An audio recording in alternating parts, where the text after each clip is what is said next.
say, I am a revolutionary. I am a revolutionary. I am a revolutionary. I am a revolutionary.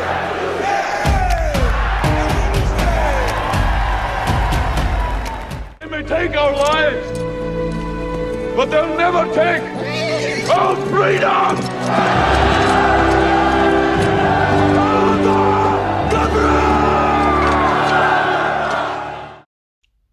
Where there's people, there is power.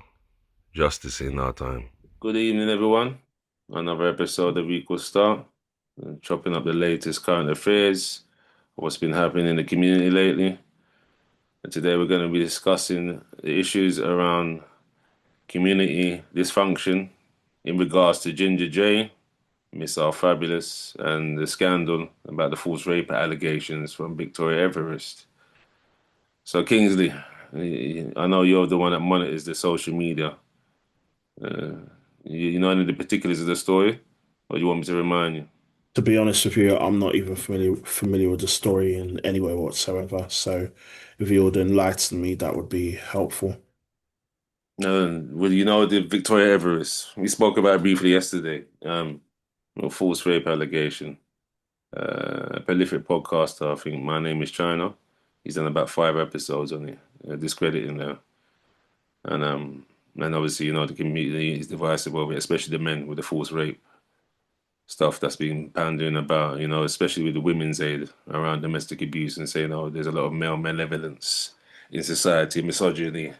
And anyone that dares question the status quo, they're either labelled a misogynist or characterized as a Andrew Tate, Jordan Peterson figure. So yeah, I found that a bit odd, especially that, to be fair, you remember when I went on the Christmas episode with P. Muller? He recommended that lady Victoria Everest's juice retreat as a place to go with Kayla on our next holiday. So obviously when I saw that, I removed her from following her straight away. But he's done a video now and he's calling out people that are still following her. And I was surprised. There's a lot of community leaders, especially amongst the male fraternity, that are still following her despite being pulled up for their allegations. And he's told me that it was 8 years ago she made those allegations, and now she's been pulled up for it. But I think they're just using it for political capital and clickbait to, you know, increase the visibility online. So you know me, I don't really rate all that. And then there's the Miss Our Fabulous, you know, the one I told you about, the thing with the child saying that she would encourage sexual assault. And the fallout was nowhere near as bad as it was with Ginja J when he was telling black women to take their wigs off and carrying on and making a fool of himself online. You saw the vitriol how they ripped into him, and the pen game sacked him almost immediately. But China was saying that there's not the same attitude or vim and passion about removing these 2 female commentators over much more serious incidences. So I think there's a problem with following Western politics and its attempts to appeal to culture, appeal to people of culture and people of color. It's another case of tokenism.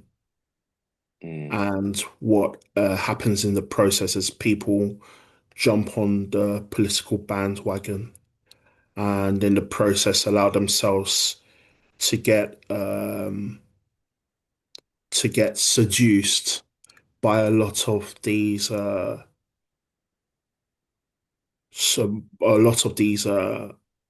trains of thought that result in them losing perspective or losing sight of what really matters, and they end up, proverbially speaking, chasing waterfalls or clouds.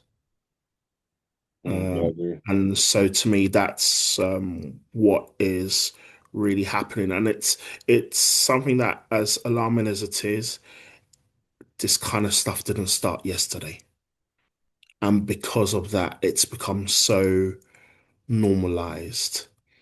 People are conditioned to uh, literally chase this kind of rhetoric and to follow these news articles and to take heed to these buzzword or strain or these phrases that would flag attention, and it's everything becomes hyperbolic and everybody buys into this hyperbolic scenario that's created, you know, what we call clout. Everybody's chasing clout in that sense, Mm, whether it's self-made or whether it's already being projected for them to see. It's almost like, oh, a hologram of, a piece of cake, and then you are thinking, ooh, piece of cake. Touch it only to find it's not there. And it's like they're trying to. It's like, and it's you know you would expect you would expect cats to do that when you like flicker a light. Then they start chasing light and trying to grab it, but mm, it's we're we're talking about another aspect of the human condition here, and it's sad to see unfold. Now, it's the difficult thing is really talking about the solution, because the solution, one of the phases of the solution is deprogramming. And deprogramming isn't something that you do at a click of a finger. It has to become there has to be a constant effort. People are so tuned into social media to the point that they lose sight of what's really going on around them.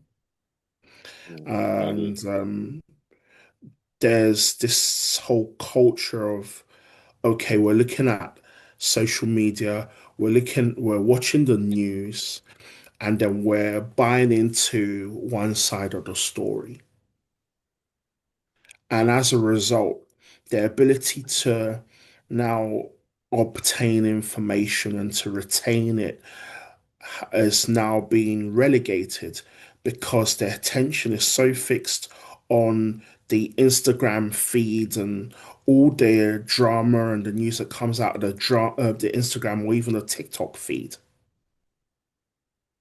Mm, And these are ways that a lot of propaganda is introduced into people's lives, especially especially in a scenario where people want to escape, um, the escape being at work. A lot of them resort to, okay, I've got nothing else to do. Let me just see what's happening on my phone. There is no, we're sold the idea that there is no better alternative. And that's really dangerous. you think It's so? With harmful. that though, I think obviously negative news does well online, and then obviously it's divisive, so it gets people, the rage baiting and the clickbaiting. Of course, So it's the nature of the beast, really. But like you said, in terms of the solutions, what we're going to be doing, obviously, the frontline service with the domestic abuse workshop, that's going to be a key feature about forced allegations and litigation abuse and how these it things can come up. definitely play a role in it can definitely play a role in providing a solution, but I'll go back to what I said about deprogramming, Hmm. or undoing what we've learnt, unlearning the stuff that we have become accustomed to, that we're raised on. It's like, for instance, the idea of how money works. And then when they tell us, oh, that's not how money works, and we say we know, because we've been indoctrinated into the way they want us to think money works, then we're like, oh, we know. But then we go back. It's like, Oh, we know, but we still walk back to the dog's vomit, proverbially speaking. You catch my drift. So Mm. there will be like the aspect of social engagement through the campaigns, but then there's other boxes to tick which would require a lot more commitment and effort, and this is outside of any like engagement that maybe any NGOs would create some initiative for. And so everything comes to individual in an individual effort, because you can provide all the tools, the resources, the information, but if people don't want to do that make that personal effort to, okay, reconsider what's going on and what's at stake, then there's, there's, there's, there's, it doesn't count for anything. Yeah, to be fair, the grave allegations is diabolical. To be fair, and Yeah. because the society we're living in, they're weaponizing these kind of allegations now, and they're doing this thing where they leave all women as if women don't lie. I was discussing it with China online. I said, look, Mm, you got to realize that kind of rhetoric is there to be divisive and set me women against men. This is why we're getting mm, these gender wars. I mm, said, there's no way that anyone should be able to make any kind of capital out of rape allegations. I said, and I agree, to be fair, for once with the internet about the cancellation, because I said this person is making a big impact with her juice retreats, and she's saying she's a holistic spiritual person, but then them kind of allegations falsely. that An stuff about, unconflicted man is typical of yeah, what's going on under the quiet, but they yet politically they say that false allegations only make up what 3% of the CBS yeah, records, and I said that's not true. yeah, That's false. That's like cherry picking statistics, and that's what I don't like about these things. And then you have things like this mm. where this Victoria Everest has done that, and they're going, oh well, it's so small, it's so rare that it's not worth even mentioning or talking about, which for me is an absolute disgrace. Well, it's interesting you mentioned uh, the holistic approach, alternative of living, because it doesn't necessarily um, change people's perspective with regards to a number of things, which suggests to me that that stuff may be a bit of hocus pocus. Mm, Now, don't get me wrong, a lot of the medicinal methods, there's credibility, but if that's the only thing that it's addressing, and there's no emphasis on um, people's psychology as it pertains to dealing with issues within modern culture, you know, then I would I would be led to believe, and I am led to believe that all this holistic stuff doesn't really have as much merit as we give it room to have. It's just we put it on a pedestal and we worship it like the golden calf. mm, And to me, that creates more confusion than it does clarity. mm. Yeah, I understand that. I can get that. My with the Miss R Fabulous thing as well, combined with the Ginger J, you saw the how it became viral of when he said, "Oh, take off your wig," and they triggered him, and he was carrying on, and then they tried to imply that he's an abuser. He threatened the lady. Now I watched the video. He didn't do that, Mm, and they said that, then obviously the fallout with the sister saying, "Listen, what's he doing carrying on like that, intimidating women publicly?" But I said, by the same token, though, you don't have the same rigor of criticizing a woman that's saying that she will get her basically a molester to attack someone that she don't like's son, which is a baby. And then you've got Victoria Everest talking about great, stitching someone up and saying they're gonna shop them to the police. And I don't see none of the signposting or any of the vitriol about what they're doing, especially from the female fraternity. And none of the gynocentric men either that were quick to throw Ginger J under the bus and say, yeah, he's a disgrace, he should be cancelled. Let's remove him from paying game. How dare he? On a show where I've Yeah, seen white women yeah. criticize black women about their hair and how they look, and they say it's okay because it's battle rap. So you got Karens insulting our sisters, the same sisters that won't criticize other women for talking about rape and molestation of babies, and then turn around and say Ginger Dre is the devil incarnate because he said take off your wig, and this is why you don't like obviously people from our community, women from our community, and because they don't know their place. I said how you compare those three scenarios and think they're the same when the other two carry serious repercussions in prison sentences and can ostracize a man from society. Mm. You're finished. You can never come back from that. Even if this proved to be false, once it's out there in the internet or the legacy media world, it can affect your job, it can affect the way you view by your partner, your family. I think It's not right. it's already doing that. We're looking at a Mm, case of, um, to be honest with you, the solutions um, that that Equal Start will attempt to provide just a case of damage control simply because of how too long this kind of stuff has been going on for.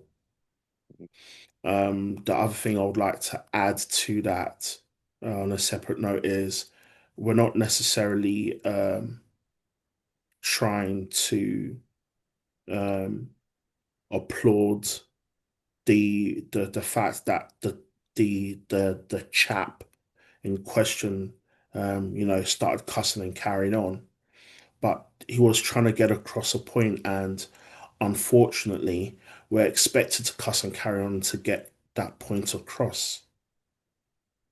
And mm, then they would use that as the hook that they need to that is needed to now make to make statements that suggest or imply that, oh, this person is a control freak, he's an abuser, and whatever lingo that they want to use to describe us as being anti-woman. And mm, it's we're in a very dangerous place, uh, not just culturally and historically, to get to the point where there needs to be some sort of intervention through NGOs and to even be having these discussions. It's It's true. worrying to The, say the the NGOs is more for least. the international community though. But in England, I think there needs to be better representation from the Mankind Initiative, Women's Aid. The fact that Or we're even having this discussion of what is needed means that mm, we're already in a where we are already treading on thin ice. We are at a dangerous precipice in history because with the way the West is crumbling, it's not just going to crumble and leave us behind. We're getting dragged in. We're getting dragged into the debris as the tower is falling. mm, yeah, I agree. And I agree. part of what's going on ties into the wider rhetoric. And Well, you broken see how Britain. people like flee to places like Dubai and the United States and wherever for some semblance of, a sanity within the modern global climate, because Britain is essentially imploding. Mm, And part of it is the culture war that we have been dragged into. it's true. It's true. It is a cultural war. But as I said, without the unity, it's just another. colonial tactic of setting up the biggest divide on the planet, men against women. Well, And if you sit on the fence or try to be balanced, people say, "Oh, look, you're simping." If you become yeah, radical, they say you're misogynist yeah. or you're When misandrous. And then obviously you get everyone conflicted to say, no, what I'm saying is the truth. No, what I'm saying is the truth based on yeah, anecdotal experiences without looking at the population as a whole. And in terms of government, the legislation put in place with these kind of things, where you obviously, the Domestic Abuse Bill, the 2021 hmm Legislation Act it favors, to be fair, women, even though men make one in three of the victims. So the divisive women, the misandrous amongst them, using the bill to affect men, unsuspecting men's lives with these kind of allegations, and they try to minimize it in public, saying that it doesn't happen very often. When I was showing one of them the other day, I said, look, when someone gets pulled up for domestic abuse or like rape allegations, assault, stalking, said when there's no evidence, which a lot of the time there isn't, it's their word against the other party's word. The police reports get processed as no further action when the CPS won't pick it up. So I said, because it goes through as no further action on statistically, it never gets qualified and quantified when it comes to reports on the amount of allegations that are false. It's written off because the way they screen it and sift it. So I said that in itself, I said anyone that's been involved in police and in these kind of scenarios will see that's how it is. So when peer-reviewed researchers, academics come along and I said, oh yes, well, called in CBS or Office of National Statistics or Ministry of Justice, it's very small. It's a very small percentage false allegations. I said, no, it's not. They said you're cherry picking.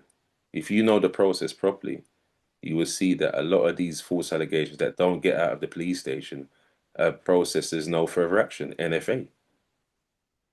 And I said, this is a very big thing that is overlooked by so-called, researchers and experts in this kind of field. So, and because of that, and these types of women know that, they will never say that the false allegations is bigger than 3%, which I don't like. And obviously that makes upper men apprehensive, think, distrustful. They said, you know what, I don't want to go out with this type of woman, or like what Ginger J said, I don't want to go out with black women. Or, like this fella will say, oh, I won't go out with any women at all. And then you get these incels. You get these community Judas incels that turn around and say, I'm just going to check out society. And then they're thinking, oh, look, this man is a fool. What's wrong with him? He's a social pariah. And I said, why do you think that is? Because the conditions we're creating is like a two-tier justice system where we rescue our damsels in distress, but when they're lying or abuse themselves or perpetrators, they are getting lighter sentences, maybe community service and a slap on the wrist, where the man is dragged through the streets as if he's Jimmy Savile himself. So I said, this is the things that we got to rectify, and obviously with the program that we're going to be doing, you saw what happened. I could only get that approved because I said I would do self-defense classes for women. When I was saying, no, we're going to have a safe space for men, they said, no, no, you'll never be funded with that, Sean. You'll never go anywhere with that. But as soon as I said, yeah, I want to do self-defense classes for women for conflict situations, so they know how to defend themselves against, male perpetrators, that's Mm. when they approved it. So that in itself, and the people that approved it in the decision-making process, every single one of them were women.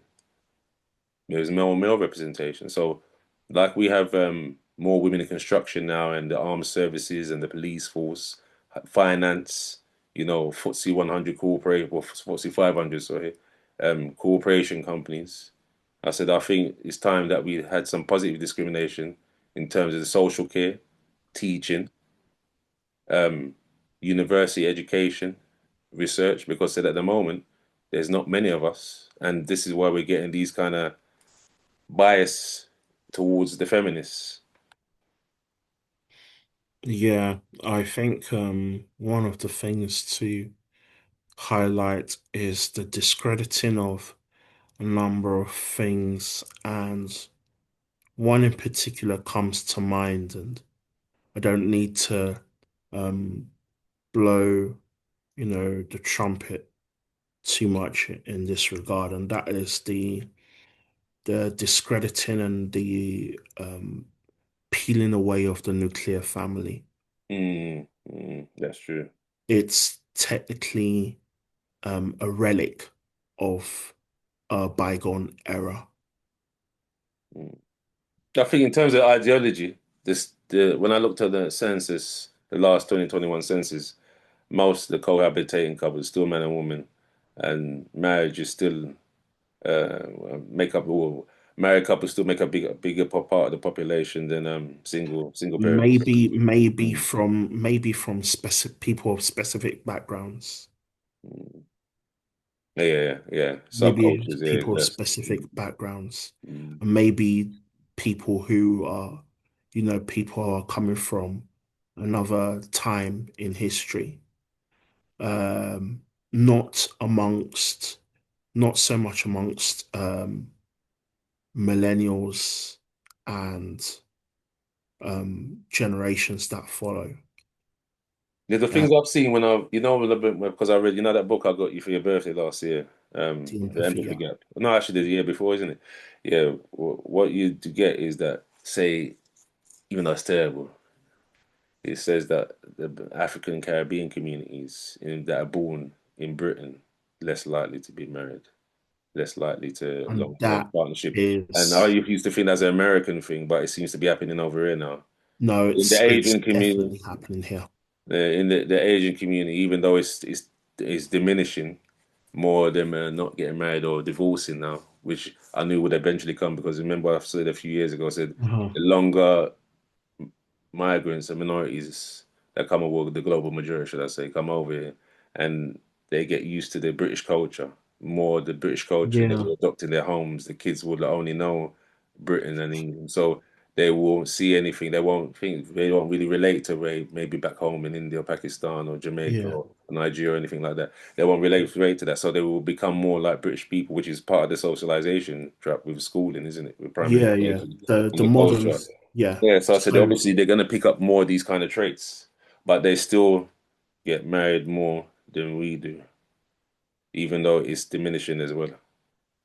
So, and the reason that this has to be mentioned is because when it comes to being married, there's a certain level of etiquette which you have to adopt in order to be prepared to go to court and then to wed and to start living that to start living with uh one's respective spouse, but it's we're in a world now where we're raised to be um I don't know what words I would use to describe it, but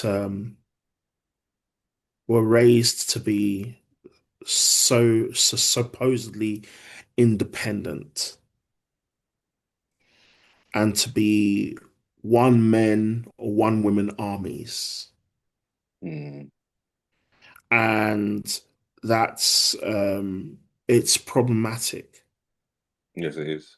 The whole idea of community spirit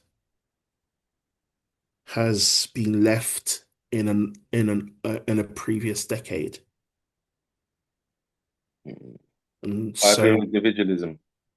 That's the way of yes, capitalist society, isn't it? yes, Human is an the island, and it's not. individualism when it comes to freedom of thought and being able to make choices, taking responsibility, I totally understand individualism. But individualism as it pertains to um, life goals and pursuits and the concept of selfish ambition is becoming more prevalent today than ever in and than ever before. Mm. We no longer see the value of building a family. You You mean know, as a whole, or just in what you see yourself? I think generally speaking, Okay. we no longer see the value. We say we want to see our lives without, and then we want to start building a family when at a time when our bodies would have been through all the knockbacks, the wear and tear, and so on and so forth. A lot of people are now becoming succumbing to illness so much more than they ever have, that having families at a certain age is now just is out of the question.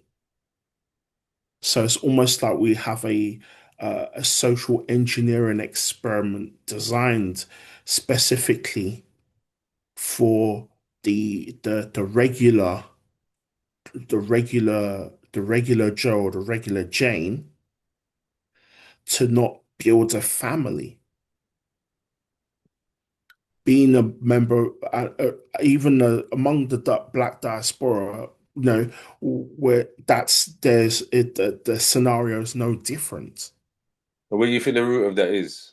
Because a lot of, I see these long online influencers, they're saying So we're I would slavery. like I said, a lot of social engineering, the exposure to media that programs us into buying buying ideas that correlate with a certain type of individualism and materialism at that.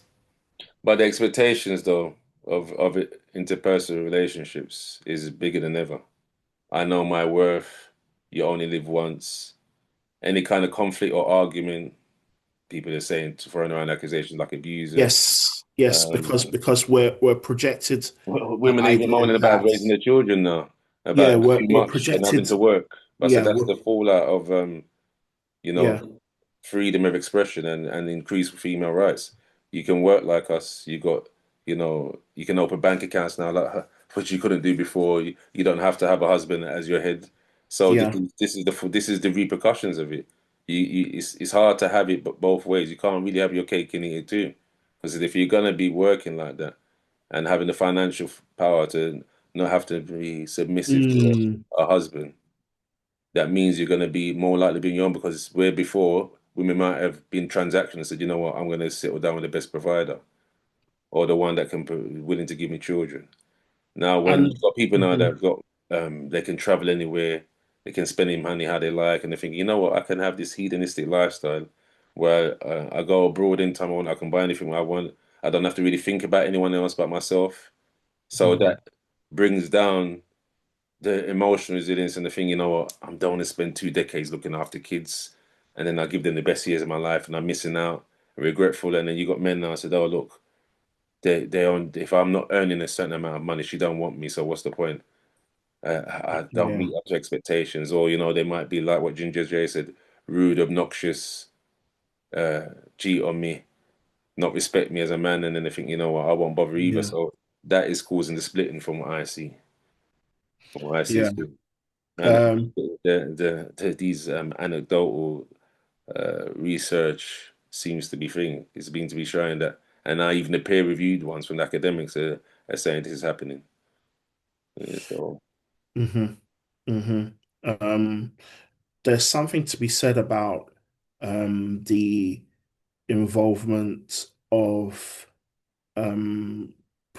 like high level political entities in the facilitation of this type of life that we live today, because things like population control have been something that have been um, initiatives that have been rolled out for, we're talking 40 plus years now, or way more than 40 years. And um, it always comes through the guise of, oh, we're helping you to become more independent, mm, yeah, always self-solvent, it's been like that without the since need. the But suffragettes. what it essentially does is rob us of a certain degree of um, say in the process. Mm. Yeah. It's like I'll use an analogy. You set a mouse trap. Mm, What do? You lace even the sharp parts with honey. Honey, a bit of ginger, a bit of vinegar, some cake. What happens? The mouse can't help but resist. They'll smell it. They'll come closer. They'll start licking, start eating all the areas before you know it. ah, So, yeah, that's pretty much the analogy I would use. mm, But yeah. anyway, So on that note, until the next time, tune into Equal Star, like, share, and subscribe. And when there's people, there is power. Justice in our time.